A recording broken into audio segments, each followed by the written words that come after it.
Hello everybody, this is Dr. Christopher White, and in this presentation we're going to continue thinking about streams and flooding. So in this video we're going to look at why do some streams have curves and some don't. And this is going to correspond to section 16.5 of your textbook.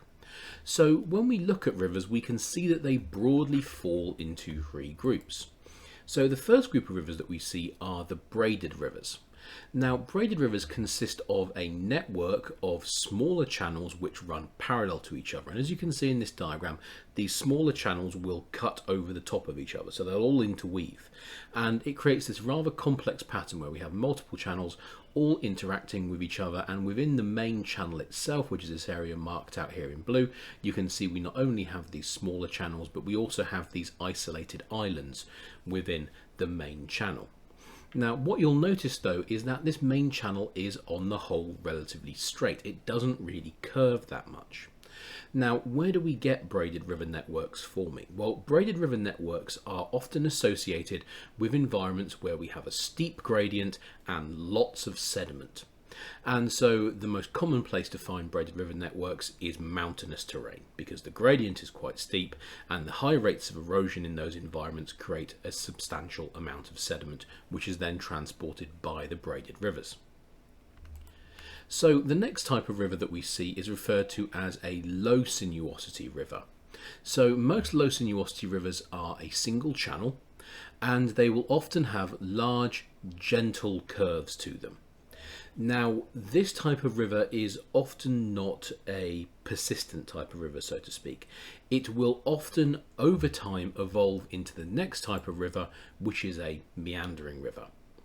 So, meandering rivers tend to occur in environments where the gradient has become quite shallow. So this means the water isn't dropping very quickly, so it means the water isn't particularly energetic. Now, as you can see, the water itself has been focused into one channel, but because the water is, number one, quite low energy, and number two, is getting quite close to the base level, the river doesn't really have the capacity to erode downwards. Instead, what the river can do is it can erode laterally, so the river can erode to move itself from side to side. So what you can see here are three meanders. We have one meander here, one meander here, and one meander here. Now, as the water passes around this bend in the river, the meander, what will happen is the water on the inner edge of the meander will slow down. And because the water down here slows down, it loses energy and therefore it ends up depositing sediment. And so this means in the core of our meander, we end up with a build-up of sediment occurring. On the outside of the meander, the exact opposite happens. The water on this outer edge actually ends up speeding up. Because it's going faster, it has more energy, therefore it has an increased capacity to erode. And so that's exactly what it does. It will erode the outer edge of the meander here, creating a near vertical bank. So you can see that what's going to happen over time is this meander here is going to erode along this edge, and it's going to deposit sediment within its core. And so given enough time, this meander is actually going to become more and more accentuated. So if we look at our low sinuosity river here, you can see that essentially it's the precursor stage of forming a meandering stream.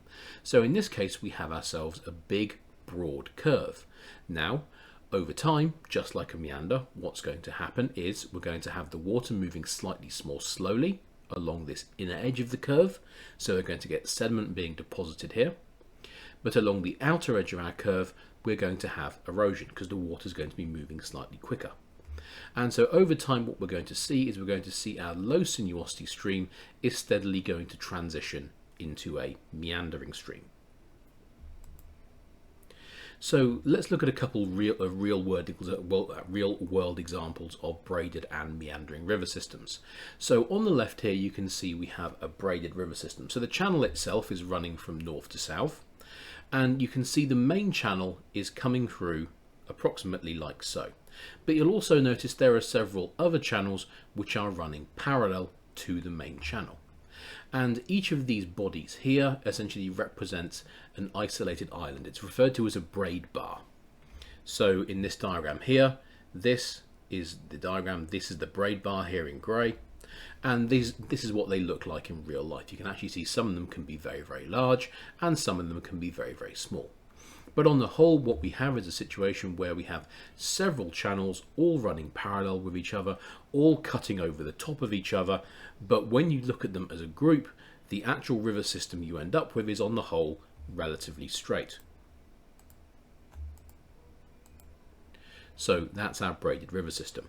Now on the right here we have a meandering river system. So you can see straight away that this river system has just one channel, and this channel itself is very strongly curved. It's very sinuous.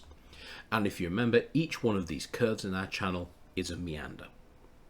So we can see that this meandering stream has multiple meanders. Now if you notice up here, look at the stream coming round like so.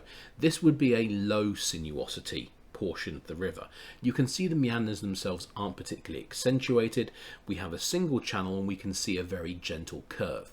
In contrast, this central portion of our river you can see is very, very sinuous. It has lots of curves.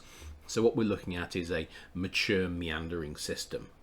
So over time, these curves in this less sinuous region, so one there and one here, will begin to become more and more accentuated, and they will eventually lead to the formation of proper meanders. So when we look at our meanders, what can we see? Well, if we look at this meander here, it's a prime example of the kinds of things that we see within a meandering system. So here's our meander, so our channel's coming round like so. And as we've discussed, the water on the inner edge of the channel here has to slow down as it goes around the corner. And so this leads to the deposition of sediment, which we can see as this white-yellow material right here, which is unvegetated. It's unvegetated because the plants haven't had a chance to colonize it yet. In contrast, if we look at the outer edge of our meander, it's actually quite sharp. It's quite a clean edge. And that's because as the water comes around the outside of our meander, it has to accelerate, so it's going faster, which means it has more energy, which means we have active erosion taking place along the outer edge of our meander. And this means we end up forming a near vertical bank. And so this is why this area looks so, this bank looks so clean in this aerial photograph, because it's a near vertical face. So over time, what's going to happen is erosion is going to be occurring on this outer edge, and the meander is going to steadily move to the eastern side of the image. So what processes operate on meandering streams? So in this diagram, what you can see is we have a meandering river, and you can see that at several points we've taken cross sections across the river channel, and we're going to discuss the differences between these different areas and how it affects how the river is operating. So in this area here, you'll notice that the river channel itself is actually straight. Now, because the river channel is straight, it means there's going to be a relatively even velocity across the entirety of the channel. And this means the channel itself is going to be symmetrical. There's going to be no point in the channel where there's going to be a higher rate of erosion or a higher rate of deposition. So essentially from one side of the channel to the other, the rate of deposition and the rate of erosion should be approximately equal. And so that will end up forming this relatively symmetrical channel shape. In terms of the location of the fastest water velocities in this channel, the fastest velocities would be found here in the center of the channel, essentially at the point which is furthest from the banks and bed of the river and the top of the river here, because this will be the area that will have the lowest drag, and therefore the water will be able to move at its fastest. Now, as we enter our meander, you will notice the channel is no longer symmetrical. So on the outer edge of our channel here, we can see that it has become deeper, and in comparison, the inner edge of our meander is shallower. So what's going on? Well, as we've discussed, as the water moves through the meander, the water that's on the inside bend of our meander is going to have to slow down. It loses energy, and because it loses energy, it has to deposit sediment. It can't carry heavy sediment once it starts to lose energy, so it has to start depositing it. And so what you'll get is you'll tend to get a build-up of sandy sediment in the core of your meander. Now, on the outer edge here, we obviously have the water speeding up. Faster water means more energy, means more capacity to erode. And so this erosion ends up producing a rather steep near vertical bank along the outer edge of our meander. So the deposition of sediment in the core of our meander creates what's referred to as a point bar. And the deposition of sediment also produces a relatively shallow portion of our channel over here. That's because this area is constantly being filled up with more and more sediment as it gets deposited in the meander core. Now, in contrast, on the outer edge here, we have water that's moving faster with more energy and therefore more capacity to erode. And so this creates essentially a near vertical outer edge to our river. So our margin here is, as you can see, near vertical, but it also leads to erosion which helps to deepen our channel in this region as well. So in terms of where the water is going to be moving at its fastest, it's going to be located in this area right here. So the deeper portion of our channel on the outer edge, and once again, just like the symmetrical stream here, the fastest flow is going to be located right in the middle, essentially at the greatest distance from the banks of the river and from the top of the river, because once again this region is going to have the lowest drag and therefore the water will be able to move at its fastest. Now, as we continue out of our meander, we're going to go into another straight portion here, so our channel is going to look like this, and then we enter another meander here, and the same principle is going to operate again. So here's our point bar in the core of our meander, representing the water slowing down and deposition taking place. Now, on the outer edge of our meander, we have this near vertical bank which is produced by erosion, and this is referred to as a cut bank.